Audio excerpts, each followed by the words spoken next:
জায়নামাজে কাবা শরীফের ছবি থাকলে নামাজ কি হবে? আসলে এটা ইদানিং এই প্রশ্নটা আসছে, এটা উদ্ভট একটা প্রশ্ন আসছে।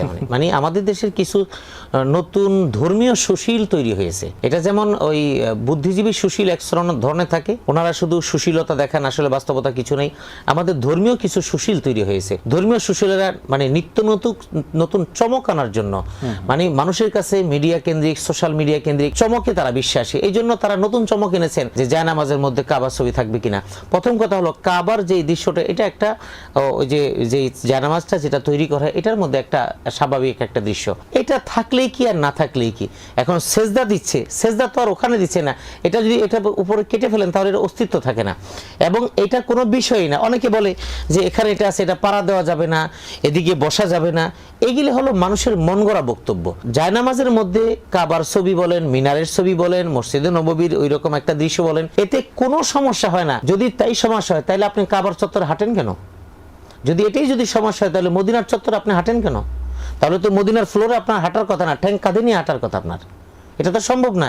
এগুলি সুশীল ধর্মচিন্তা। জায়নামাজের মধ্যে কাবার ছবি থাকা, মদিনার ছবি থাকা কোনো বিষয় না। আপনি সেখানে নামাজ পড়বেন, সেজদা দিবেন, আপনি জায়নামাজে বসা দরকার বসবেন, এটা একটা জায়নামাজ, এটা একটা কাপড়। সুতরাং এগুলি অহেতুক বিতর্ক। এই বিতর্কটা শুধুমাত্র মানুষকে ধর্ম থেকে এবং আবেগ থেকে মানুষকে দূরে সরিয়ে দিচ্ছে। এটা থেকে বিরত থাকা দরকার। এই জায়নামাজ যেভাবেই হোক, যেটাই যেমনই হোক, সেখানে কোনো প্রাণীর ছবি থাকতে পারবে না, এখানে কোনো ধরনের প্রাণ আছে এইরকম কোনো কিছু ছবি থাকতে পারবে না। বাকি অন্য কিছু তো কোনো সমস্যা নাই। হ্যাঁ, আমরা এখন বলি জায়নামাজ তো জায়নামাজ, একটা নর্মাল কাপড়। এখন তো অনেকেই প্রশ্ন, জায়নামাজের কি দরকার? মসজিদে কার্পেট বিছানো, জায়নামাজের কি দরকার? এটাও তো একটা প্রশ্ন। সুশীলতা এই প্রশ্ন কদিন পরে করবে। বিষয়টা হলো কি, জায়নামাজ আসলে বিষয় না, যা এ নামাজ এটা হলো ফার্সি শব্দ। এখানে একটা আরবি গ্রামাটিক্যাল একটা টার্মিনোলজি এখানে আছে। যা এ নামাজ, নামাজের জায়গা। যা এ মানে হলো জায়গা, আর নামাজ তো নামাজ, নামাজের জায়গা, এটা হলো যা এ নামাজ। এটা হলো ফার্সি শব্দের, এটা হলো মিনিং। তার মানে হলো নামাজের জায়গা।